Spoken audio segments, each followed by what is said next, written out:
Flash goes, "How can you be the government and criminals?" And all of them start laughing. Someone was in 2024 and wrote that line, definitely. Hi, I'm Shamar Griffith, codename Comic Shams. And I'm Andrew Tejada, codename Arate. This season, we're racing through every part of the Tomorrowverse on yet another DC animated podcast, part of the Forgotten Entertainment family.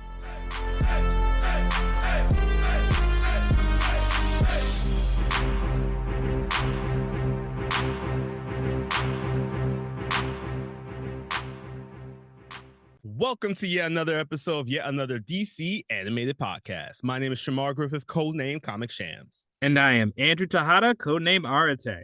Andrew and I have known each other since 1996. That was the year NASA scientists debated the scale of the universe on how big the universe was. It was also the year Carmen Sandiego's game show started, and she started slipping through time and interfering. Coincidence? Oh my God, it's the Scarlet Thief.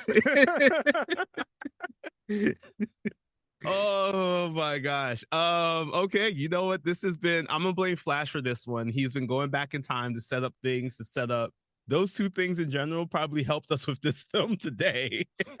That's because we are talking today about the beginning of the end of this podcast coverage of the Tomorrowverse. Hope I didn't scare nobody out there. Surprise finale, guys. Yes, we are covering the beginning of the end of the Tomorrowverse as we are setting up these last set of films that were probably slated. So yeah, this is probably one of the last couple of films slated before the Safran Gun take over the direction that they're going to go with the new animated world of the DCU. So today we are covering probably the movie with the longest title I've ever seen in my life. Justice League Crisis on Infinite Earths Part 1. This is a PG-13 rated film. I'm assuming that is for one scene in particular that I'm probably going to talk about with just some light details, not trying to get canceled because we passed our rating. At a runtime of 93 minutes, this 2024 animated film was directed by Jeff Wamster, who we know, as we've talked about, has been directing the last set of films within this Tomorrowverse. Jim Craig has been working alongside him to write the screenplay for these films. And we have the animation services provided once again by Maven Image Platform. This is based in Korea. They've done work on Harley Quinn, Invincible, the Long Halloween movies, from the Batman ones, some of the later half of the DC AMU that we've covered in our first season of the podcast, and my favorite here of all time, Invader Zim. What a the rebooted stuff though. I was like, whoa, that's some clean animation. So alongside this animation studio, we got Edge Animation Company. They've done some work as well, just in the same stuff that we talked about that Maven has done. They also did work on Kipo and the Age of the Wonder Beast. It's a really great show. If you haven't checked it out on Netflix, #not sponsored, I would definitely recommend it. Basically, the entire cast is pretty much almost all black, plus they have some fire music. Sterling K. Brown is one of the actors on that show. Hey. And even though he's not here in our movie today, we are going to run through the cast list. We're going to go through pretty quickly, like one might even say flash speed, because everybody's here. So we got the established Justice League characters, which get established more in this film. A little spoiler, but we did see them earlier on in other films. As we have Matt Bomer, who is returning as Barry Allen the Flash from his appearance in Justice Society World War II. Darren Criss was the one that started this whole universe with Man of Tomorrow. He's returning as Superman, as well as Earth 2 Superman.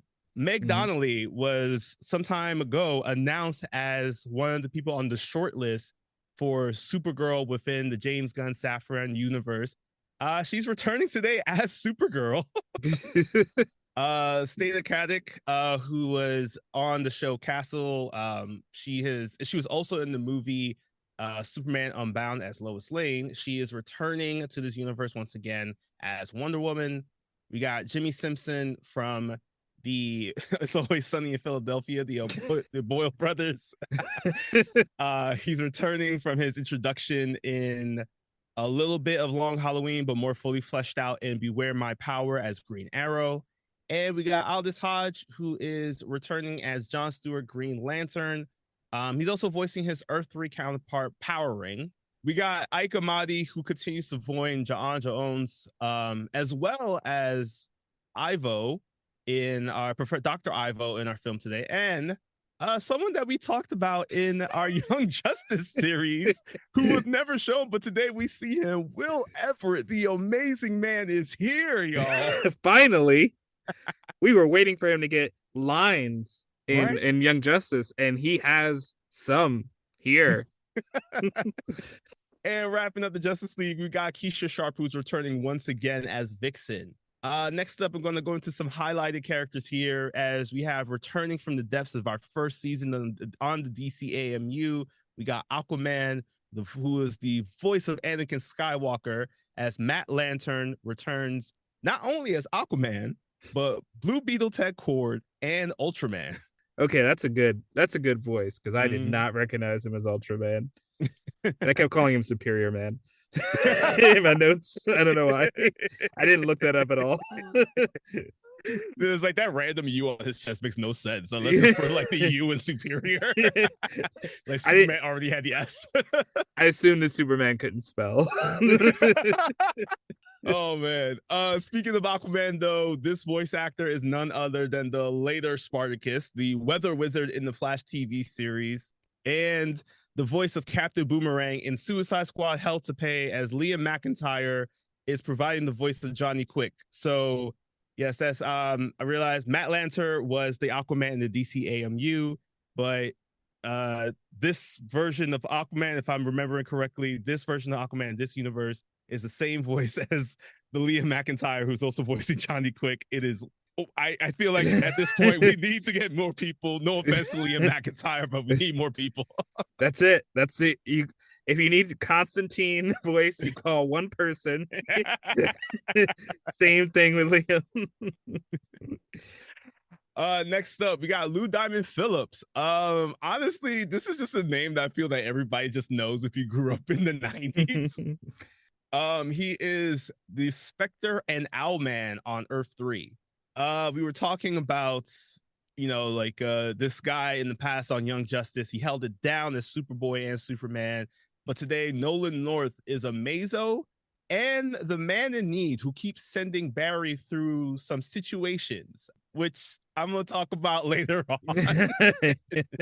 Suspicious. Right. Wrapping it up, we got Zach Callison.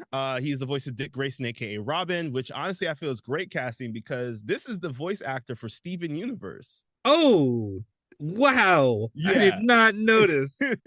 Amazing. Yeah, so my petition is Zach Callison needs to be Dick Grayson in any future animated production that we have. I don't care where you put him. Put him on live action. I don't care. Actually, he does have to look for live action. Yeah, you're right. We got Erica Ishii. They return as the DC from the DC animated world. We talked about their performance as the Child and Mary Bromfield in the Magic arc of the Young Justice Phantom series. Now Erica is voicing Dr. Light and Huntress, which I hope we get to see more of because these two characters in general have always been like some cool behind the scenes characters in the DC universe. I wish they always got some more stories told about them. And finally, we have wrapping up, we have the voice of Mr. Terrific. This is Ato Asando. He is currently seeing him in a lot of political dramas, such as The Diplomat. He's also done some voice acting, including on the Wolverine podcast. And wrapping it all up, we have Ashley Lathrop, who is returning as Iris West. And you might have seen her already in the work on The Handmaid's Tale. And those are, that's a long cast list, y'all. We told you everybody's in it. All right, so with that, let us boom tube over to the beginning of the Justice League Crisis on Infinite Earths, Part 1. So we have the Flash. He's running, he's gunning right past all these exploding Earths, and he stops at the scene of the original accident that gave him his powers. So we think. We'll talk about it later, but that's what it seems to happen at the beginning of this movie. And right after, we cut to Barry, early career Flash, it seems, and he's at a diner ordering the most disgusting combination of meal you've ever seen. because I just doubt Central City seasons their food. And he meets Iris, who's working as a waitress on her shift. And he tells her, yo, ignore your shift, sit down, have lunch with me. I have not worked in food service, but I imagine this would not go well for the waitress waiter in the situation. So I'm not recommending you do this, but no tip is worth that. None. And as a sign from the universe that you shouldn't do this, in the middle of their date, we see someone outside, a mysterious stranger looks at Flash, and all of a sudden, Flash cuts over to a battle with the Mazo. Yeah, so it's funny because it's a very similar opening scene to Justice Society World War II, because as Flash is battling Amazo, he does get saved by Superman. Unsure where this is taking place, but the scene is very similar, except for the fact in that movie, Flash and Superman are battling Brainiac. So I need to know how many people, how many like robotic like creatures are attacking the Earth that only Flash and Superman seem to be the only ones handling the situation. I mean, is this even the same Flash? Oh, good question. Good question. All right. So as I ponder that now, Flash continues to run through this battle. Fortunately for him, he does get saved by an individual, this old man, who comes up and says, don't do this. He's talking to Amazo, the android here. And as Amazo is distracted, this gives Superman enough time to fly in to pull Flash out of the fire. However, it seems that Flash is still disoriented. It seems like he was in the process of thinking about that first time that he met Iris. And then he realizes that, wait, I'm the Flash. I'm here to save the day. And he's starting to also pick up on the fact that, like, he knows that this robot is named Amazo, which Superman didn't know. And as he shares this information, we see that Superman, unfortunately, gets his abilities drained by Amazo, causing Amazo now to become the world's deadliest robot because he has super speed, super strength. And the more they keep attacking Amazo, the more their powers get absorbed. And they keep joking with each other, saying that, like, oh man, you look so weak that you doesn't even look like you could blow out a candle on your birthday. And it's a fun little, I don't know if this is like the first meeting of these two, or maybe it's previous meetings of these two, but we do see though that they get saved by the greatest vigilante equipped with a bow and arrow, wearing green, as Robin Hood enters the scene. At least that's what we hope. But unfortunately, in this crossover movie, all we get is Green Arrow. Green Arrow is great, everyone. He started the CW verse, but he comes in, makes it clear that he is Green Arrow because he has a car. The only difference apparently between the two, and he's able to cause a distraction to get them to safety. But he recognizes he's not going to be able to take down Amazo himself. So he gets Superman into the car. Superman says, "Take me anywhere but Star Labs." This must be a universe with Wells, another Wells. And he says specifically, take him to his best billionaire friend's house. And I love Alfred when Green Arrow and Flash show up at the door. He's just like unfazed. He's like, "Yo, Bruce, you got somebody here for you, man." And Batman instantly exposes both of these men, lays out their secret identities right in front of the door, says, "Get in here, Superman." But before we can continue on with this, we cut away.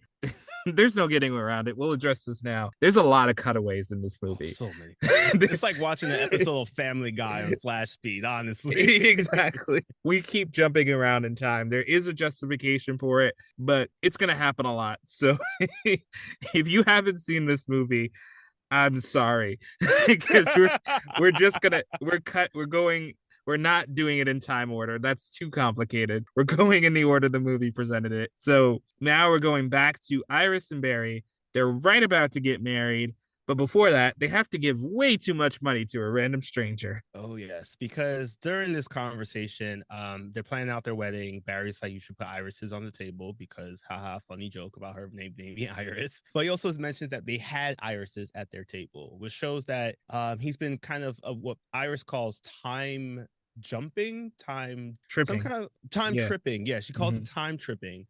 And she says that, you know, you could do a lot of good without putting your body on the line, which I feel like is definitely a shot at Bruce. Because as he offers this money, this is when my greatest fear comes to life, where this man says, the worlds are ending. And you would think, oh, that's already scary. But he reaches out and grabs Barry's face full force. Mm-mm. And it is so much that Barry runs away in fear to the moment where he gets introduced to Dick Grayson, which creates now one of my favorite scenes in any animated production, because as Barry opens the door, he sees Bruce there with this kid. He introduces him as Dick Grayson. He tells him that, you know, like, hey, do you want to go hang out with Wally? Because he's currently downstairs. My nephew is about the same age. He's playing some video games. And now it turns into Bruce asking Barry, with your connections to the Central City Orphanage, since you volunteered there, can you put Dick Grayson in foster in the process here, because he doesn't believe that the situation in Gotham's orphanages are actually ideal. Not optimum is the word Not to optimum, use, yes. which I think is vastly underselling it. Oh my, yes. This turns into Barry questioning Bruce, hey, why don't you actually just foster this kid? You have more than enough space, you have more than enough rooms, and he seems to have taken a real shine to you. And Bruce is telling him, look, my situation, my mission is the most important thing. Me raising this child will be too dangerous. And just as Bruce says this, we do another time jump to back in this like scene that was actually set up as a post-credit scene in The Long Halloween, of now Superman being cared for by Bruce and Flash and Green Arrow. And they're asking some good questions, you know, like, what is Amazo? Who was the old man that was there? This is when it's revealed that it's Dr. Anthony Ivo, an employee of Lex Luthor, has been missing for 3 weeks, that possibly has some kind of like cellular degenerative condition due to them seeing some tapping that he was doing on his cane. But also, he's a graduate of the Nairobi University, so it makes me believe that maybe in some universe, Dr. Ivo and Anansi from Static Shop probably cross paths. It also answers the question of like, how does Batman know their identities, which he reveals that he has an embarrassing viral video of Green Arrow stubbing his toe. Not quite like, I guess, Lord of the Rings, but just way, way worse. And finally, Flash asks the most important question of all. Is it just Batman or is it the Batman? Ooh, this is going to get confusing in the Gunverse because of the Batman movie in 2022. So now, who knows? Right. Yeah, exactly. I mean, this is a really big question and we don't get an answer, y'all. We'll never know. What we do know is in the morning, Superman is getting some strong tea from Alfred, and Batman is contemplating killing everyone to keep his secret. But instead, what brings everything back is Superman mentions Flash had an idea to start a Justice League of some sort. And Batman and Green Arrow are not for it. They're like, we're loners. But Batman's like, it's a terrible idea, but we're gonna do it anyway. And we get a short recruitment montage where when they go to recruit Vixen specifically. Thank you. Yes. Let's talk about it. This is it right here. when they go to recruit Vixen, they pull up on her backstage of a fashion show, and Oliver, Bruce, and Clark are in fine wear and suited up, and Barry shows up. This is the album of the year, yo. This is the album cover. I don't know. This looks like the hardest drop. We have to put the image somewhere in in the promotional, because that's the album drop right there. These yo, it goes too hard. It goes way too hard. So they pick up Vixen. Then they get Martian Manhunter by kind of sneaking up on him, which is a little bit rude, I think. Yeah, he was looking at some PG-13 photos. That's why I was like, was this why we got a PG-13 rating? Yeah, I was like, let him do his job.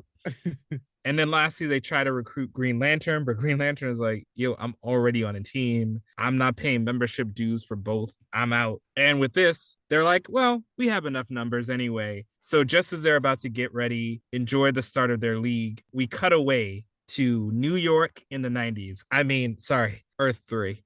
Yeah, it's bad. Because once again, Barry gets that full-on face grab by that same dude that he gave money to earlier. Again, greatest fear, y'all.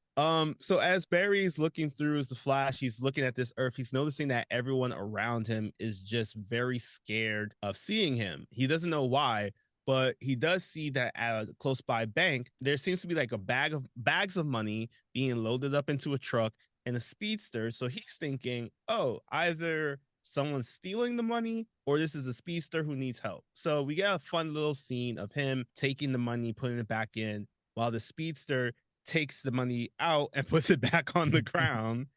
And then we get face to face with this version of Johnny Quick, who tells Barry, well, aren't you a regular Zippy Rodriguez?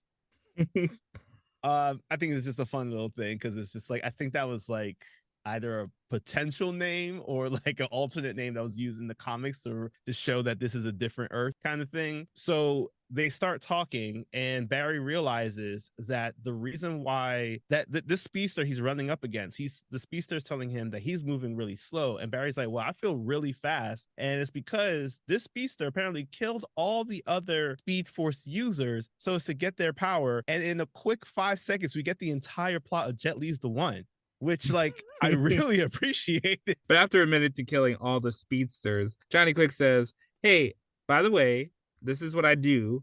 You're not going to know it for long because my friends are going to come and kill you. And in the second album cover of the movie, Superwoman, Power Ring, Owlman, and Ultraman pull up, and they're like, you know what we're here to do? To knock the bricks off Flash. And they pretty much instantly do that. And just as Flash he's being asked, how do you want to die? He says, of old age. We cut away back to Justice League forming for the first day. They have a big press conference. Bruce Wayne, Batman, has brought the rundown Hall of Justice, and Flash is tasked with giving the speech, which is really unfair because of his time jumping condition. I would not be able to form a single word after that. But before he can really get going with the speech, someone decides they didn't like the content. So instead of throwing shoes like George Bush, they throw cars at Superman's way. And with everyone in danger, Flash has to go into Flash time to prevent his fellow heroes from being killed like sticks, like Nightwing in the Injustice universe. But he has some help. Damn, you're never gonna let that go. Never. And that help comes from the most unlikely of sources, as Amazo is yelling out to Flash to be careful of this action and that action that he's perpetrating. And it's because at the core of his being, Amazo reveals that he does want to help preserve human life. However, there is this new best friend that he has that is basically telling him that like these certain actions help to preserve human life, but through a different ways that he's not exactly seeing. And that new best friend happens to be Lex Luthor, who appears in a full-on, like basically straight out of Pacific Rim Lex suit. It also looks a little bit like the Parasite suit that's used in My Adventures with Superman. It's a lot. And as Amazo is absorbing all the powers of all the individuals, it's really only Batman and Green Arrow who have to lead the attack on Amazo, since they're the only two without powers, as Flash tries to figure out the best way to save everyone, as he is individually speeding around, grabbing people, moving them out the way of cars, moving them from the battleground. And this is where we start having this conversation of what we need to do next, because Batman has saved his people, Green Arrow has saved his, and they start talking, and Batman's like, well, only thing we can do is just blow up the entire area, because if Amazo and Luthor wins, this is going to just be bad for my cred. And honestly, I didn't pay too much for the Hall of Justice. It could be a tax write-off. It was all about defending his rep this time around, wasn't it? He's been listening to Sportsmaster. He was like, yo, he's a Sportsmaster's podcast around the puck. He's also been playing too much Call of Duty, trying to call it an airstrike. But which everyone's against. Yeah. Oh yes, no one is for. I'm sure if Wonder Woman was around, she'd also disagree, but she's not. But anyway, so we do get a quick cutaway. Flash is looking at all the Earths. Forget about that, because there's another cutaway immediately where chains and whips don't excite Barry, because right now he's getting whipped around by Superwoman on Earth 3 in the Hall of Crime. And unlike, she doesn't have a lasso of truth, she has a lasso of submission that actually shocks the people into obeying. And Flash is just trying to get his bearings. He's like, look, this world is messed up. They mentioned Lex Luthor. So he's like, what happened with Lex? And they turn around and Lex Luthor's head is on the wall. literally on a wall. I think that's also your PG-13 here. And one of the best lines of the movie, Flash goes, "How can you be the government and criminals?" And all of them start laughing. Someone was in 2024 and wrote that line, definitely. We don't need to unpack that. If you don't know, we're not going to explain it to you. Anyway, Ultraman, upon hearing Flash's story, is like, this is cool because we kind of already have taken over this world. So maybe we're bored. Let's go and enslave another one. But one roadblock to their plan is that they need a speedster to get there.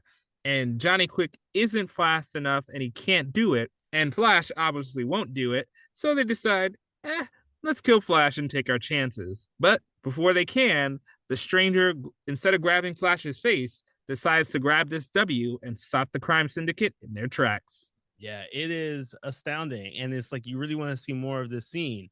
However, we got a time trip once again to Barry waking up on the day of his wedding. He's looking in the mirror. Jon Stewart is there, making sure that his tie is tied up right, as Jon Stewart is his best man. Wally is there eating sandwiches, either at the rate of a speedster or that of a typical teenager. And just like in previous scenes, Barry is sitting there trying to connect the dots. He's like, okay, I'm here for my wedding, and these individuals are here.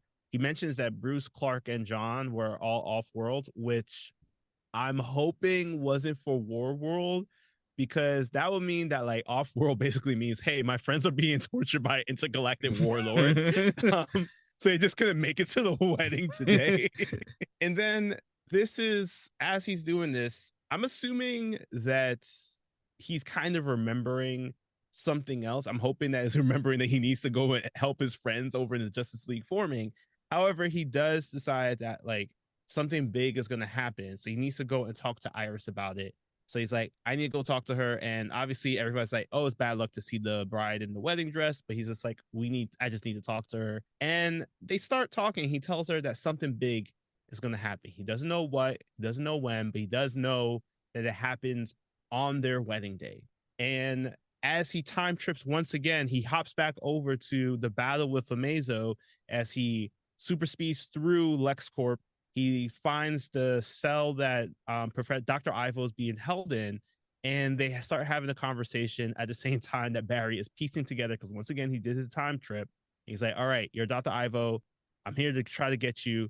And as they're talking, he realizes that Dr. Ivo has Hutchinson-Gilford syndrome, which is something real that I just found out from my own Googling. But the best way I could describe it is like, if you ever seen that movie that Robin Williams was in called Jack, it's basically you start aging at a very rapid rate. Yes. And this incident motivated Ivo to work with Lex Luthor to build a robot that could prolong life. So this is where Flash pieces together. It must have been overhauled and reprogrammed in some way, because it ain't doing that right now. And definitely by Lex Luthor. So don't worry about that again. We're cutting away. We're back on Earth 3. It is being absolutely wrecked. And in an interesting turn, Superwoman and Ultraman are actually out there trying to save people. They're trying to save buildings full of people. And people are in turn very amazed to see the sight of these villains helping out. But it's pretty much in vain, because buildings are toppling by the thousands every minute. And even the stranger, Mr. Touchy Stranger, says, hey, that's the PG-13 name. There we go. Sorry, your world's kind of already dead. And this stranger, who sounds nothing like Constantine, by the way, nothing at all, says that it doesn't use any magic like Constantine. Not yellow or anything, not same facial structure, British accent, no way. He says, I walk all worlds doomed to die. It's my punishment. I don't even remember what I did. So, but you and I share guilt, Flash. And look, we keep saying it, but really, don't go to prison in the DC universe. Facts. 7-year bid, like Ocean Master. You get a 17-year bid for stealing a watch, like the character did in Batman Brave and the Bold. Or you could be punished for so long that you don't even remember what you did. So get your nose clean in every DC universe. But We cut away from this before we get any answers. We go back to the Amazo battle, and he's nearly killing everyone. And even worse, Lex kills Green Arrow emotionally by saying, "My brain is a better superpower than a bow and arrow, bro." Ooh. I mean, we know he was shooting lasers, but I didn't know he was also hitting them with that heat, though. Woo! He about to drop that diss track. But right in the middle of battle, Amazo goes, "Boss, am I not violating the 3 laws for my robot right now?" And Luthor tells him, "Don't worry about it. Just keep on going." And Amazo unfortunately has to abide by these rules, because as we learn from a conversation that Flash and Dr. Ivo have as they're running through, Luthor must have found some way to get around these, like the specific coding that Dr. Ivo put in to make sure that Amazo didn't do anything to harm human life. And it sounds like he's doing that. He's found all the loopholes. And as Amazo is about to give the final blow to most of these heroes here, this is when Ivo does appear, thankfully, and he tells Amazo, like, look, everything that you're doing is not preserving human life. In fact, you're taking human life. And unfortunately, the thing that I created you for, to save individuals and to give people this energy, isn't possible. You can only take. Amazo's so confused by this because he's just like, well, it doesn't follow along with my mission parameters. So Ivo says, well, how about this? Give me the meta energy that you've been absorbing, and let's see what happens. Like, save me right now. And Amazo presses his finger against Ivo's head. You see Ivo start to light up a bit in this like kind of technological kind of looking things. Looks really cool, like a cooler version than I believe it was Superman 3. And this is when Ivo just collapses down to the floor. And Amazo just kept asking, like, Professor Ivo, are you well? Are you unwell? What's going on? Why aren't you getting up? Barry checks his pulse, and it's revealed that Professor Ivo is dead. And Amazo's just shocked to see this. And he starts questioning, how is this possible? And this is when Batman starts putting 2 to 2 together. He asked Amazo, hey, what's the possibility of Professor Ivo, of like anyone catching this Hutchinson syndrome? And he's like, very little, 1 in a billion, if anything. And then Batman asks, what is the possibility that Professor Ivo could have even gotten this? And this is when Amazo says, it's more likely that Luthor infected Ivo with this genetic condition, which I didn't know was possible, to infect someone with a genetic condition like that. Right. That's why I love Batman's favorite superpower. My favorite Batman superpower is the leaps he makes in logic. Like, Superman can leap a single building. Batman can leap through logic like nobody's business. So Amazo immediately lashes out at Lex. Lex in a minute takes apart the whole suit. And when he's about to kill him, Flash says, look, try to stay on mission, preserve all life, even garbage like that. And Amazo returns all the power he gave to powering himself. And in a really stirring scene, one of my favorite scenes of this movie, Amazo goes, I was built on a lie. And Flash says, that's okay, you saved us. And he goes, I only saved you from me, before he shuts off. Nolan North, in this role as Amazo, incredible vocal performance there. That's some of his best stuff in this movie. He's always great. We know he's always great, but this is a definite highlight of his delivery. And also, this follows up with another clever twist, because as they're wrapping up this Amazo incident, it's revealed that them forming the Justice League was just a ruse to draw out Amazo. They never intended to do it. But Batman says, during the battle, Lexon compared himself to me. And if I'm going to be better than him, I need to work with the team. So let's make this for real. Also, I bought the building, so might as well do something with it. So as we get this plot line wrapped up, very rare in this movie to get any plot line wrapped up, we cut away to old man Barry and Iris hanging out. Yeah, it's a very sudden jump, but we do see that that he wakes up. They're both older now. She recreates the meal that Barry had when they first met. And she keeps mentioning about like it's the day. And he was like, wait, our wedding anniversary, and he keeps going through a list. I'm just like, geez, man, like making us all look bad out here trying to remember. Like, one, you didn't remember any of these anniversaries. Like, my guy, cell phones.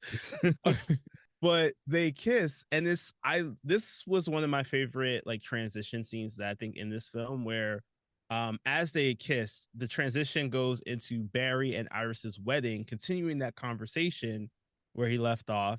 And as they are up by the altar, we see that Vixen is officiating the wedding. And much like any Barry and Iris wedding, I think as of late, it gets interrupted by some cosmic otherworldly presence, as we see that Harbinger, who we were introduced to in the last film, Justice League War World, she's presented, or this person has presented themselves, and they're demanding that Barry travel up to like the Monitor ship, because the world is ending and they got to collect all the heroes.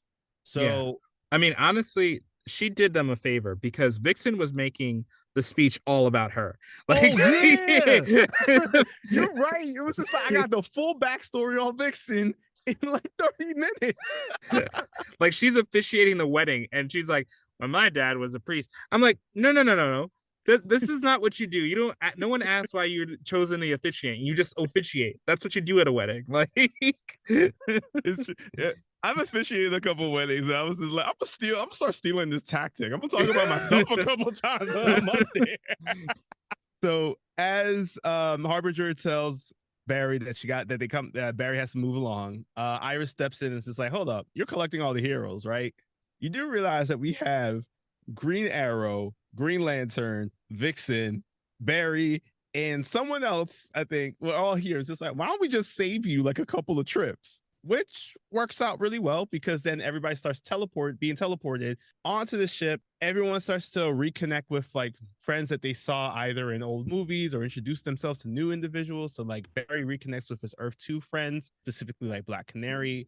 We also see that Bruce meets his Earth 2 partner with Dick Grayson, an older version of Dick Grayson now, who has fully realized his more Robin route. He comes over to say hi. He shares like how happy he was with the fact that Bruce took him in as a kid on this alternate universe.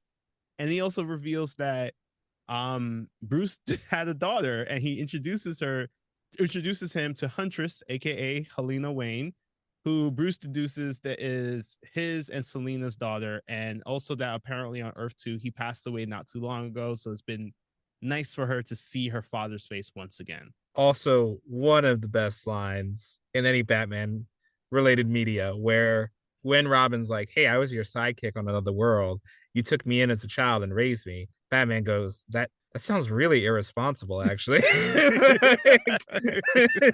I love that line. Just like I love this section where there's a lot of heroes booming into the background throughout the scene, probably like hundreds. And now my co-host will name every single one. Go ahead, every single character that was on the ship. You go ahead. You take this from here. We'll be here another hour. That list was almost created. I'm just letting you know right now. But I will give some highlights, because we did see that Superman walks up to Wonder Woman and the two of them share a kiss. This is not the Superman that we have seen in this Tomorrowverse. This is actually an older version of Superman who has now joined the relationship with Wonder Woman. But he does meet up with Earth 1 Superman, and he comments on how, aren't you lucky that you get to keep your hair? We also see Question. We see Ted Core Blue Beetle. We see Nightshade. And our favorite of all time, or rather, favorite new hero of all time, because Tusk is always going to be number one in our hearts. Of course. We see for the first time ever with a speaking role, Will Everett, the Amazing Man, the grandfather of Onyx, who we just found out existed in the DC Comics universe. Hell yeah. This is what we're here for. We don't care about the worlds exploding. We care about worlds colliding with Amazing Man. Yeah, no, there's so many cameos. Really, It's fun to pause and see who you can see in the background because there's a lot of meetings of minds. But the attention is definitely given to Dr. Light, who makes a good point of like, you kidnapped me. And it's like, well, save the world. It's like, no, you kidnapped me in my bathrobe. Could I not put on a towel or something? And she's introduced to a fabricator machine and she gets a costume. She gets her powers, backstory instantly all at once. And there's a mystery man in the background who gets dressed and just tries to slink away. Harbinger is revealed as Supergirl, if you didn't know that already. And then all of a sudden, a mysterious man with a booming voice, with a kind of almost bald head, comes in and says, I look over all the universes. I am the Watcher. Oh, sorry. Wrong show. Wrong show. I am the Monitor. And all the multiverse is in danger. So Guardians of the Multiverse, no, I keep confusing them. He's like, all these heroes, we want you to come together and stop this crisis from happening. And again, sorry, blistering cutaway to old man Flash again. He's like, Iris about to go to work, and he's like, I want to throw on my suit, and she's like, I don't think you need to, but you look good in it. And Iris, come on, OSHA rules demand that Barry puts on that frictionless suit. Otherwise, who knows what could happen? And again, blistering cutaway, we're back on Earth 3, and Ultraman. There's a wave, a wall of antimatter destroying the Earth. They're threatening all realities. But a wall of antimatter is coming for Ultraman, and he has the strategy, the one flawless strategy: punch it. And obviously it does not work. But I do have one question though. How did Ultraman know it was an antimatter wave? That was in one of the scenes we didn't see. Flash was still blacked out for that part. Got it. Okay. So the entire crime syndicate decides, you know what, punching it sounds good. So they decide, let's go forth and try to see what we can do. And obviously, one by one, we see their deaths. And I feel like Owlman had the most Batman approach to it, because while everybody was getting taken over by the by the antimatter death wave, he was just like, forget this. I'm gonna set my ship to blow up before I get hit. I'm gonna go out on my own terms. Yeah. And this is where we get a chance to see, once again, we flash back forward to back on the Monitor ship where, you know, questions start getting questioned by the question. He's wondering, who is this person that's brought us all together? How do we know that this is some kind of trap? And people start questioning this. And Batman even realizes that, hold up, this may be not what we think. This may be like individuals here are very smart, are legit, like elite strategists, and some people have like the muscle and the power to probably get things done. So he realizes that this is more of a think tank to try to see if we could solve this issue. Barry is witnessing this, and then once again we get another time trip again back onto Earth 3, where we see now that Barry is running away with Johnny Quick. The two of them are trying to run away from this wave that's just like basically on their heels. And the more that Johnny Quick is realizing that he can't keep up because Barry is siphoning off parts of his speed force, and that he can't travel to another Earth like Barry can, he just decides, I'm going to start taking some of the hits so that Barry can get forward. And he's like, is your Earth better than what mine is right now? And he's like, yeah. And he takes not only the rebar to the stomach, basically a screw to the face, and then a car to the entire body. It's one of the most hilarious and sobering deaths you'll ever see.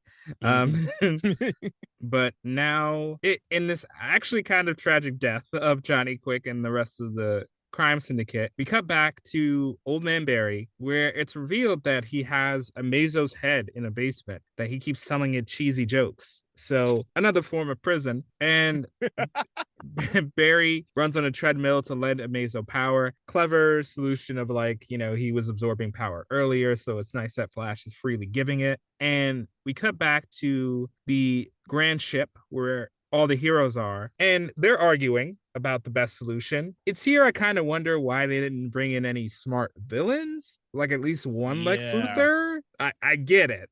You know, it's Lex. But I think this would have been a time to like maybe say that he has self-interest or find a good version of him. And not just kill him off. Yeah. There's another question, but we're going to get to that later. Just like question, I have questions. But during the session, Flash brings everybody coffee, and Monitor's like, yo, is Harbinger did she give you Uber lifts to every universe where you got all these different coffee ingredients? He's like, nah, I just vibrated really fast and went to different universes. And that's where they go, we could do that with the herbs. We could vibrate the herbs so the antimatter wave passes through instead. And this is also where Flash casually drops, which I think should have been given a lot more attention, is that he another reason he's able to do this is because when he was on Earth 3 and he took the speed from Johnny Quick, he started experiencing time in a non-linear fashion. Mm-hmm. That drops really quick. And that's why we've been seeing the movie like this, which I have feelings about. Mainly the feeling that this definitely should have been given a little bit more time. But in any case, with the plan in motion to create towers that will vibrate fast, Batman organizes everything. I mean, he did build the Batcave in secret, so I guess that qualifies him. We go to the all water Aquaman Earth for a second, and then we cut away to Old Man Barry, which he was now working on carrying a cable to the tower. But before we can question why that makes sense, we cut back to Superman asking for relationship advice. Yeah. And it's because Earth 1 Superman, this man of tomorrow, he asked this Earth 2 Superman's like, yo, real talk, how did you bag Wonder Woman? That's not actually what he says, but it was the same kind of energy. And it's a very heartfelt and actually heartbreaking kind of story. It's revealed that because at the end of our first movie here, we do know that Clark does have feelings for Lois. There's a possibility of them having a relationship as well. As we see also in Barry's universe, they do seem to be together when they are during parts of the wedding or like in other scenes. So this is when Earth 2 Superman shares, Lois and I had a great marriage. Unfortunately, the thing that beat us was time. We're not immortal. However, I did sit and watch as Lois just died from old age. And it was hard to find someone new because I knew that was always going to be the case with whoever I did find. However, Wonder Woman was there for me during that time. And we saw that together, we can have a very long life together. But again, we're not immortal. So it's going to be to the point where I'm going to pass away and then Wonder Woman's going to experience the same thing that I went through once again. It's a very sad tale to share. I think it was very important to have it too, though, because it's like, this is what I did like about this movie a lot of these like random dynamics between characters, like the story that built out of Bruce meeting his Earth 2 Robin and then the daughter that he had with the woman that he fell in love with. And now here we're having this same Clark and Superman having this conversation about like, what does my life look like outside of the cape?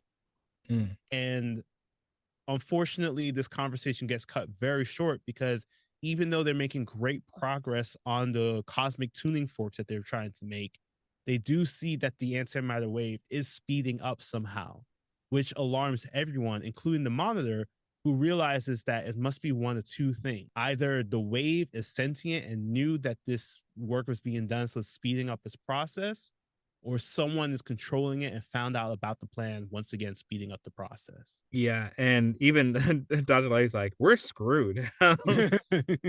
So Flash, even with his vast speed, can't do it fast enough. So the stranger arrives one more time, thankfully without touching his face, and says, Barry, run to Iris right now. So he gets to Iris, and right as he reaches her, we get another really cool reveal where he takes Iris into Flash time with him. And now we realize that the old man, Barry and Iris, is this one. It's them going through Flash time. And that's why they aged so quickly. Don't ask us how much time it took, how long they were in Flash time. We can't tell you. We don't know. They're not really concerned with that. I also have questions about how does fire and cooking and eating and all of that work in Flash time?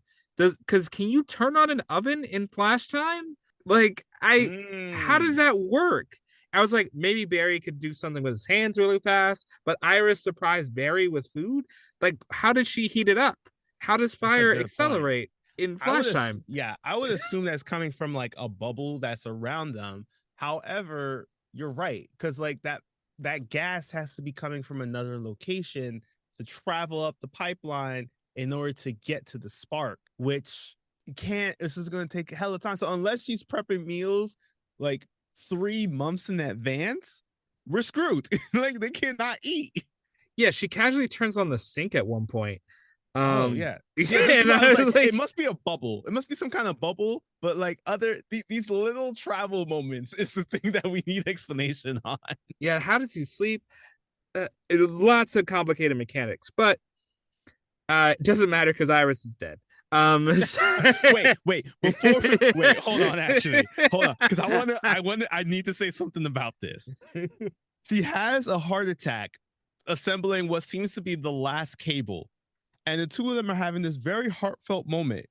And then the writing in this film did something that like rocks me to my core because it unlocks a core memory of mine when Iris looks at Barry and says, "This is the big one." And I was just like, did they just sit here and write out a scene where Iris quotes a Sanford and Son joke on her deathbed? Yep. All right, well, it's now canon. Barry and Iris were watching Sanford and Son, so I believe that Barry can actually quote a lot of Sanford and Son and has seen a lot of Red Fox during Flash time. I guess that's the only thing reminded Iris of her dad. So as Iris dies with the last piece of the tower, we cut back to normal time for a second, where Batman says goodbye to his kids, even though they're not his. They have this understanding, like, we know we're not each other's, but it's close enough. And we cut back to Flash, and he has the Amazo head attached to the tower. And Amazo's like, okay, to do this, we have to go in normal time. We can't do it in Flash time. And I've said a lot about Nolan North here, but I also want to say Matt Bomer in this scene is really incredible when they have an exchange where he goes, "Hey Barry," and the sadness and weight in Matt Bomer's voice when he just says, "Yes, Amazo." Listen to it. I can't do it justice, but there's so much pain, there's so much fragility in this powerful man's voice. And Amazo goes, "Thank you for giving me a chance to fulfill my purpose of extending life." Really nice theme coming full circle. So we go into normal time. The tower appears in full, and now Flash tries to run on the tower, and it doesn't work, and everybody dies. Wouldn't that be an ending? I mean, it almost felt like that. But no, fortunately, as he exits out the Flash time, we do see that the towers get rapidly built. I'm guessing enough for every Earth. So as he does this, yeah, question, where are you? We have questions. So as this is done, everybody is cheering and applauding because they realize that the Earth is safe, because we do see that the antimatter wave phases through the Earths as they all vibrate at a frequency that causes them to be unaffected. This is when we see that the Monitor, he's watching as this is happening. He's happy, and he's hearing a voice telling him, "Well, looks like the experiment worked." And we turn around, and it's the Spectre, the same man that we saw that was kind of introduced in the Constantine scene short that we had, and he commends him for a job well done. And as Barry is just sitting there in his moment, recognizing that he lost his friend and everything, he turns around once again and sees the Spectre, and he asks, "Are you Death?" And he says, "No, I'm the Spectre, the wrath of God. Death isn't as good looking." Sure. Okay. Let me throw in a little humble brag about myself. I heard it the other way. Like he said, Death is better looking. Maybe that's what it was. I just remember him talking about someone's looks, and I was just like, what? I mean, both of these things raise questions. So, this is when Spectre shares kind of the same thing that the man that has been following Barry along, the stranger, has been telling him. And he's like, you did something that you need to go back and change it. You need to go before the beginning. And Barry's wondering like what's going on. And as the Spectre states, well, the Speed Force isn't done with you yet. Barry starts running as he hops on over to the beginning of our film. where once again we saw this, assuming this version of Barry post incident where he got his abilities, and we see that the man that was speaking out to him was actually this old version of Barry here, trying to tell him, saying, "Oh wait, I need to go back before the beginning." And he hops back over to before the beginning of this film, as he hop into the previous film of War World, like as he's talking with Bruce, and then the whole thing shows kind of like once again Barry needs to go back even further. But we leave off with the before the beginning being when Barry and Iris actually got married. Sure. Okay. And I guess it's implied that they again used flash time to have a wedding with all their friends and have a dance. And you know, a DC project, you can't end on a happy note. So we cut back to the big ship and Brainy, who they say in a throwaway line that they can't time travel is messed up right now, so they couldn't bring Brainy from the future. I mean, but you're able to plug heroes from every era. And anyway, they couldn't bring Brainy from the future, but Brainy disintegrates into nothing like the end of Infinity War because the actions in the present have altered the future. What does that mean? Well, forget about that. It's probably you gotta wait till part 2 because this movie's done right now. Yeah, so now that we see that all of our heroes, a majority of our heroes from the future, and also the man who Psycho Pirate, who will just say his name now, the one who got his own suit after Dr. Light, they disappear into another plane of existence. We don't know what. We'll leave that question with y'all as we also leave you with a podcast from the Forgotten Entertainment family that you should be listening to the next time you're not listening to us. Attention, culture consumers. Join me, the Queen of Queries, Sarah O'Connor, and my band of nerdy knights. Colleen McMillan. Flo Siegel. And Anders Drew. On Bohemian Geek Studies, where we take extremely dorky dives into our favorite fandoms, especially that Star Wars galaxy far, far away. Listen each week as we examine the stories that mean so much to us. Bohemian Geek Studies is available wherever you get your podcasts and is proudly part of the Forgotten Entertainment family. Now that we have wrapped up the first part of the trilogy of Crisis on Infinite Earths, the beginning of the end of the Tomorrowverse, how many Earths are you giving this film? I am going to give this film 7 Earths out of 10. This is a really... I'm going to actually bump it out. 7.5. 7.5. 7.5. Because when this movie really gets to the material it wants to cover, it really excels. The Amazo plotline is exceptional. Amazo, I've never cared about this person. I've never cared about this. It's a throwaway villain, a cheap knockdown of Ultron at the best case scenario with no personality. So what they did with Amazo, the journey from, you know, this basically it starts out as Baymax and becomes a Terminator, but it stops right before it does it. That whole story with Amazo and how Flash saved the day without throwing a punch in that fight is really good. I did like what they did with Earth 3 about that last moment of realization of trying to save the world that they could have done more for. Love those. But all of this is held together, and Barry and Iris' love story as a whole is really good. But all of it is held together by a multiverse plot that I don't think was fully fleshed out for this movie. I think it will come together in parts 2 and 3. Absolutely. But I do not think the multiverse plot feels organic with everything else. Because there are a lot of questions. We spend more time on Barry and Iris' relationship, which is fine, but we spend more time on that than understanding how any of the multiverse stuff works. For example, why can't the Monitor recruit infinite copies of every hero? That's not explained. If you could have 2 Batmen in the room, you take 2 Batmen. Like he did it for Superman. But Yeah, somehow it just didn't work with any other hero.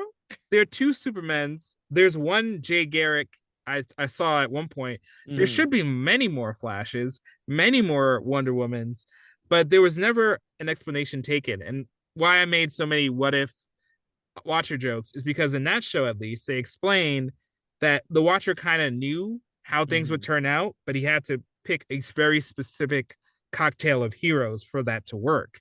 Um, but here, the the Monitor is like, I don't know if it's gonna work out. So Mhm. like, why wouldn't you bring everybody? Like, there's no explanation for that really, really solvable problem. So I wish there would have been some kind of justification at all for Mhm. why he picked the people he picked. So I do think that despite being a massive crossover movie, the crossover parts are the weakest parts of this movie, at least in terms of the multiverse crossover. But the individual pieces of the story, which take up most of it and are centered around Flash, are really strong.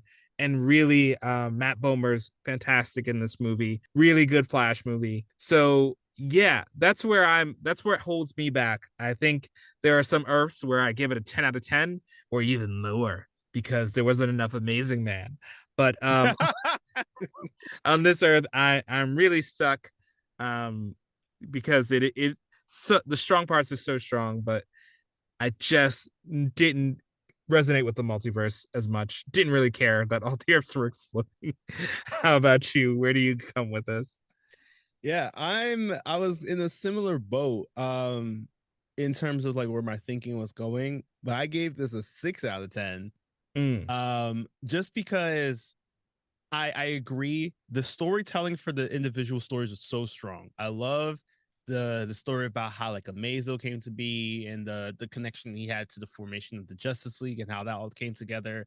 Seeing like Batman getting questioned in that way about like let me use a nuclear strike and they were like hold on now. That was all great because it was like it does show like these are organic conversations. Same thing with the organic conversations that were happening with individuals from across different Earths. And even just like the idea, Barry and Iris's relationship, I think this was really well done. I think this was like a great way to see it that, like, you know, we've been now for like, I guess, like maybe just like a year or so without the Flash CW series. So it's been just about that amount of time since we haven't seen like Barry and Iris on screen in the same way. But seeing it play out here like this, it was like, all right, this is a true love story that these two have. The thing that I just couldn't get past though is just like it while I did like the approach, I did understand the approach of like this story being told through Barry's narration, the time tripping, like that being a possibility. I just think that some scenes probably should have just been put together a little bit better. Hmm. Like Earth 3. Honestly, I feel like that should just all happen in one shot. I think if you collectively put it together, it probably has like a runtime of under 10 minutes. Yeah. And yeah, and it's like at some points it didn't make sense to like the bigger question that was happening. Like something I wish that they did was like have Barry see the destruction of Earth 3 and experience all that before he even meets the Monitor.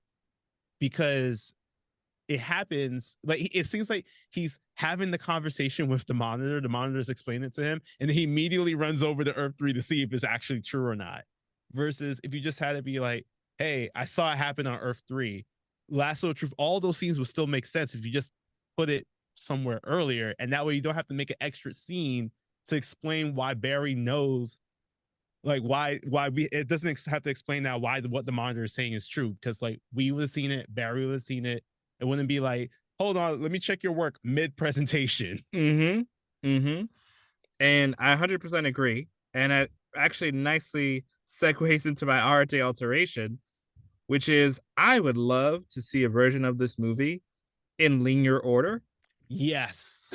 I would love to see it. And yes, that would require some changes to probably some of the Barry and Iris scenes would be condensed a bit because I get you want to keep the action of the movie going. But I would like to see this as instead of we time jump like we did in the movie from random point to random point, to give it more direction and to make us feel like we're working towards something, Mm-hmm. I would have the stranger come in and say, I'm going to send you kind of like a Ghost of Christmas Past thing. I'm going to Yep. send you to 3 major events in your life. And you're going to have to collect an item, learn a lesson. And once you're done with it, I'll come and get you every time. And this is what we need to do to save everything. So that we do the Amazo sequence, we go straight on. We have an Amazo, 20 minutes of Amazo, and right as they form the Justice League, comes up, plucks him into Earth 3, takes him from this high, puts him in a low, then has him with Iris. And it's like, why do I need to go to my wedding day? Mm-hmm. And have Barry putting it together. We still get all the pieces of Barry's story, but we have a feeling that after the wedding, when he's like, this is the last thing you need to do, and then he goes off, now we have something cooking. And I'm Yeah. not saying that you can't put some elements. I think hinting at old man Barry and Iris, those could be like maybe dream sequences he's having in Mm-hmm. between the worlds. He's dreaming of himself with Iris, and we have that kind of through line. But yeah, put it in order, because the way I compare it to is, if you were dropped into Avengers Endgame and they were just collecting Infinity Stones, you had no context as to why they're doing it. We cut from like Vormir with Hawkeye and Black Widow to the middle of the Battle of New York, to Nebula. You would be, your mind would, and it'd be cool when it all came together later. But the movie is stronger because it tells you we have to do this thing. They go Mm-hmm. off and do it in their own time, but we at least have a basic understanding of why it's happening, which I think this movie was really missing to make all of it work. Exactly, because it's like, and it raises those questions that we had, like, um, when Barry is just like, I gained the Speed Force after being on Earth 3, and I got that ability, and it's like, well, that would have explained a lot more if you just either said it at an earlier point or really build it out better to explain that this was a thing. So that's why I was like, I had to, like, I've seen movies that were just been like 10 out of 10s, 9 out of 10s, and it's just like, it could have gotten there with the Mhm. storytelling alone. It really could have gotten there, but given the fact that it's just like, with everything that we've seen in the past, it just feels like it fell short because they just decided to separate a lot of things. And I don't know. It also, I guess I might be still a little bit upset about Barry being like, Superman and Batman are off world. And it's just like, again, your friends are getting tortured. That is not being off world. Yeah, not to mention they come in anyway at the Right. end, so Yeah. that line doesn't really pay off at all. And from the perspective of the flashbacks, we're not far away from Batman and Superman at any point in this movie, so we can't even really feel their absence. They're there the entire time. Exactly. And especially since this came right after Justice League War World, like, honestly, it just feels like you didn't need War World. Just just have it be that at the end of Legion of Superheroes and that final credit scene when they get like taken away, just drop them on the monitor ship. I think that it just feels, that whole movie, and I keep talking about this, but I'm very upset about it. But like, War World just felt very out of place with the story that they're trying to tell, felt very unnecessary, especially when it's just like, this does basically exactly what I wanted to see in War World. With the Peacemaker line, I do what you do, but better. Plug for our World review. Go back and check it out if you haven't already. Yeah. Also, the other kind of, actually, I did have a change to, I wish that Yes. they did do, was as much as I love seeing old man Barry and Iris, I love what you mentioned about, like, you see like kind of like daydreamscapes. Also wonder if this could have been saved for like maybe the second film. Like, maybe there was something that I felt throughout the film was just like, towards the end there was like several stopping points that felt almost right. Like, yes, they did save the day, but I think it would also have been cool if, like, during this time we saw that Flash grabbed Iris and said no, no, no, and then that's how the movie ends, and then we open up to Iris calling for Barry, and then it's revealed that, like, in part 2, this is him. It's been some time. Like, we don't, sometimes the time skip doesn't work, but I feel like in this case it probably could have, because technically it is still the same time.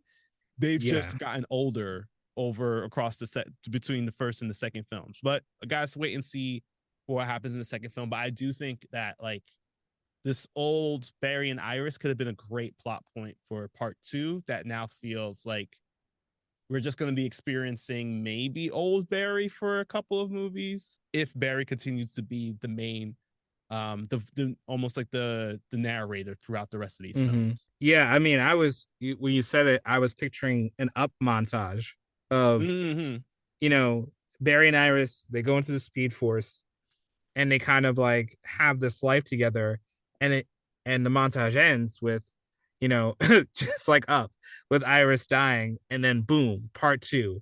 You know, that's a strong opener. And I Mm-hmm. will I think it would even put more emphasis on the relationship. And you know, last thing I'll say is there were several twists in this movie that didn't need to be twists. Yeah. So for example, the him getting the speed from Earth 3, that should have been introduced way earlier. Yeah. Because it explains the narrative framing of the movie. So if you change nothing else, if you don't want to put it in linear order, that's fine.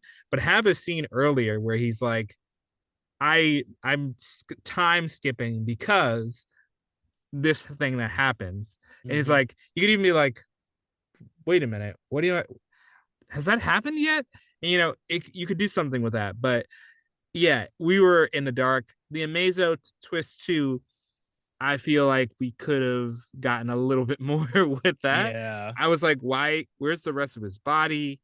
Which I'm hoping that part 2 will show a little bit more of, like, and also yeah, it just feels like we're just missing some pieces that I don't want to just be like, well, wait for part 2 to find out more. And it's just like, it feels very TikTok-ish almost. Yes. You know, one of the philosophies I've always had is, yes, I love sequels, I love multi-parters, I love those, but it should feel like a complete movie.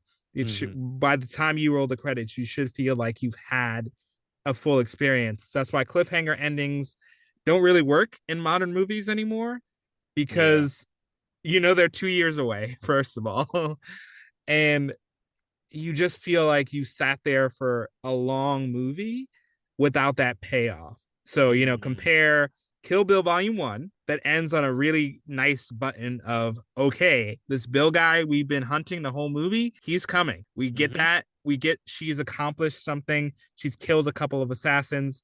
You see, spoilers, I guess, if you haven't seen Kill Bill, but you feel like, okay, she's killed assassins. She's closer to Bill. Bill is there. Next movie's going to be Bill. You're ready. As opposed to, sorry, Fast X, but cutting in the middle of a scene where water is rushing towards you, where there are rumors that Jason Momoa might not even come back as the villain. Like, it's a mess. Finish your movie at a good point, write a complete story with elements hidden for the next one. But write a complete story so people feel satisfied walking away. Yeah. And with that, speaking of completed stories, we're going to talk about the completed story that inspired this film, the actual story of Crisis on Infinite Earths, as we talk about briefly about the comic book series. So as we mentioned, this is a 3-parter. We're going to get like 90 minutes 3 times of this. So I'm not going to go through the entire story of Crisis on Infinite Earths for the sake of the fact that, like, we have 2 other chances to kind of dive in more about the story. But what I will cover is just like a bit of the introductions and who was there, like who were the first set of people to be brought forward, because it's very much set up in this film. What basically was the 45-minute mark of this film when they started talking a bit more about like the Crisis on Infinite Earths. So it's based off the comic book crossover events of the same name that ran from April 1985 to March 1986 across 12 issues, written by Marv Wolfman and George Perez. RIP to George Perez, who passed away back in 2022. But George Perez helped to bring forward this this story of these imageries of like the larger collective groups and these like just like larger off the page almost comic book paneling, where we just had these like large group shots, and Marv Wolfman was able to put those stories together, write them out. So Marv Wolfman helped to put together teams like the New Teen Titans and other characters, and that's why we always have now like these stories consist of like teams of like 6 or so on any like DC team at times. And at the time, the reason why it was put together, and I think we've talked about this in our first season too, back during the Justice League Dark Apocalypse War film, that like crisis moments are moments in which like they realize that too much is going on in the stories, whether it be that there's too many versions of one character, there's too many Earths to handle, where there's just too much going on that it feels like the reader has to read like 20 odd comics in order to understand one story, even though they don't take place on the same time, on the same Earth. And as a person who's actually had bought like maybe 30 comics in one shot at a comic book store almost every week, I appreciate y'all for trying to compile these stories. So this is one of the first moments in which that happened. And Crisis on Infinite Earths helped to open the door of just like, let's create big moments where heroes could die, and it changes the entire way we tell stories about who takes up the mantle or who gets inspired or anything else like that. And this movie in particular, I mentioned it was 12 issues for the full story. This basically almost covers only issue 1 of the story. Wow. Yeah. So like I'm expecting the last 2 movies to speed through either a lot or just to just really do a good job in like adapting 11 issues of a story. So what ends up happening in this in particular is, once again, we meet the Monitor, who explains that something is happening that's destroying different Earths around the multiverse. We do actually see that one of the Earths that gets destroyed is Earth 2, which was Earth 2 at the time, which is now Earth 3, thanks to the reboot that happened with Flashpoint and New 52. Earth 2 at the time was the Crime Syndicate. We talked about them during the Crisis on Two Earths movie. So we do see same thing. There's lightning, there's natural disasters, and there's also this antimatter wave, all while this one person is just watching as this is all happening. And it's a character by the name of Pariah. Pariah is, I'm assuming in this movie, the man who is constantly touching Barry on the face due to a fact of a previous crime that he committed that we don't know. Even in issue 1, we don't know what that crime was, but we do know that now he has been sentenced to watch as Earths die. And this is basically what this individual is doing. And we see that he is watching as Earth 2 dies, as other Earths die. And then we get introduced to the concept of the Monitor wanting to assemble his Guardians of the Multiverse, or basically it is this. And one other big thing that happens is a character who isn't in the movie, or rather isn't, well, unsure if he's in the movie or not. Because you saw his head. But on this Earth, which is actually my mistake, this is actually Earth 3. Earth 3's the Crime Syndicate is happening here. Earth 3's Alexander Luthor is a hero, and he is married to Lois Lane, and he decides the best thing to do as his antimatter wave is heading to him is to send his son, Alexander Luthor Jr., to another reality so as to spare him from the antimatter wave, destroying that will end up killing him. So it's a very strong parallel to the story of Superman as we see it played out here. Alexander Luthor Jr. is going to play a part in future Crisis on Infinite Earth storytelling in the comic. However, don't know yet how it's going to play out in part 2, seeing as either him or his father's head has been chopped off. So we will wait and see. But I will talk about who was actually gathered, who we did see. The first set of heroes that we actually did see present were Dr. Hiyoshi, who we did see get introduced in the film today. We saw Psycho Pirate, Dawnstar, who is introduced in the Legion Superheroes movie, but she gets more talking lines with Supergirl Harbinger here. We see an older version of Superman, not quite like this Earth 2 counterpart we saw in our film, because he has more Mr. Fantastic grayish hair. We see a version of Flash, we see Parasite, we see Blue Beetle, Ted Cord. Firestorm and Killer Frost get thrown into the mix too. Fun fact about this one, this is where I was talking about Psycho Pirate being present, because Psycho Pirate has the ability to change the emotional state of an individual whether it be to create great fear or to swing them to be a more positive ally towards you. So when Firestorm gets recruited by Harbinger, who is actually named Lila in the book, very much like our Arrowverse counterpart of Harbinger, Psycho Pirate ends up manipulating Killer Frost's emotional state. So now she's in love with Firestorm versus seeing him as her greatest enemy. That's not okay though. It's you not. know? It's not. But it does answer your question of why is it that Monitor didn't bring together supervillains. Comic book version of him did. Movie version did not. Yeah, movie version of him was a little too prejudiced and biased, you know. He did see the world in black and white. That's what it was. Next up, he also has Simon. Simon was also one of the people recruited. Fun fact about Simon. Oh God. Yeah. Simon. Yeah. Fun fact about him though, he has a ponytail, but it's still bald. That takes some talent, sir. He's holding on to them hairs like with all his power. Beware his power. We also got Obsidian, who was, I don't think they were introduced in the Stargirl series, but they are supposed to be the twin brother of Jade, who was introduced in the Stargirl series, aka the children of the first Green Lantern, Alan Scott. Okay, good to see ya. We also saw Geoforce. Yes, hot lava. Hot lava. Solovar, who is a super ape from Gorilla City. John Stewart is in the mix. Firebrand is also there. Firebrand was a in the I think she's more human-like in this story here, but she was like a android that was developed by TM Morrow in the Young Justice series, as we saw. And finally, we also saw Dr. Polaris. This is not the daughter of Magneto from the X-Men. Damn it.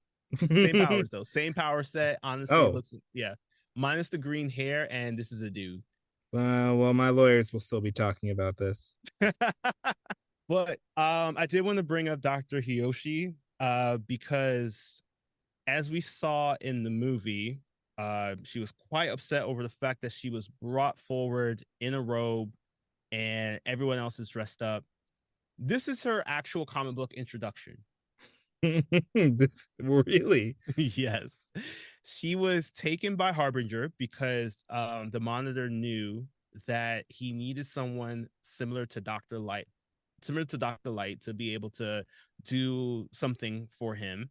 So he recruited Dr. Hiyoshi, who was shown to actually have been already been aware of the crisis in the antimatter wave that was taking out Earth, because through like her own research and use of a very, very powerful telescope, she saw the wave heading towards Earth and saw it also destroying, and had readings of its presence on other planes of existence.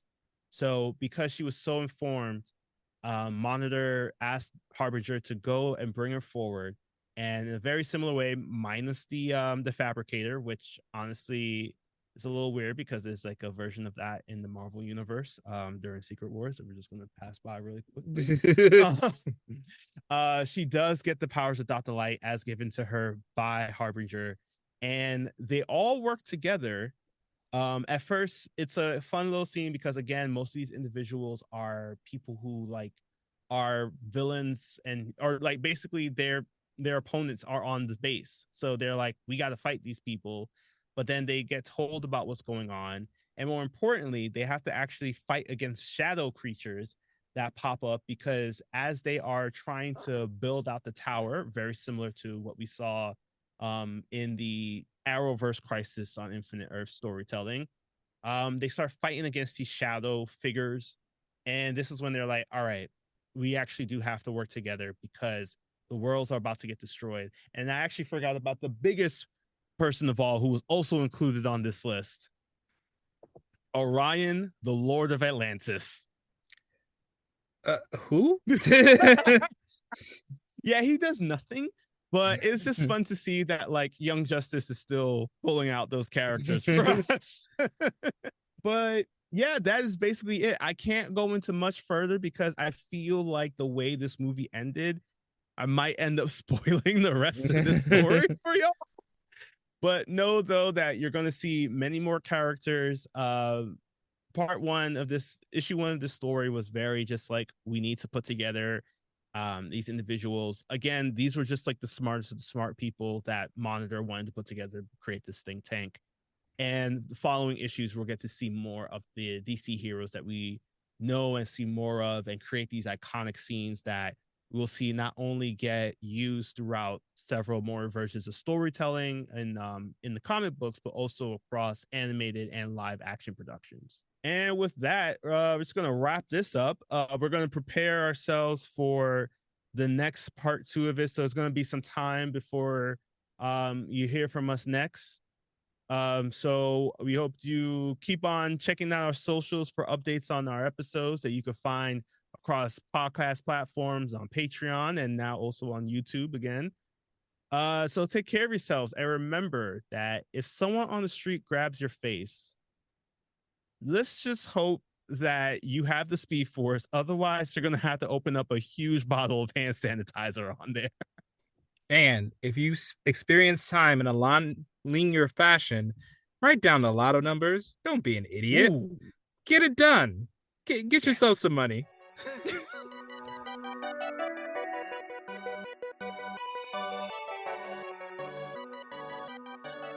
Thanks again for listening. Yet Another DC Animated Podcast is a proud part of the Forgotten Entertainment family. If you liked what you heard, leave a review and share us with a friend. Also be sure to follow us wherever you get your podcasts and on social media at YA DC Animated Pod.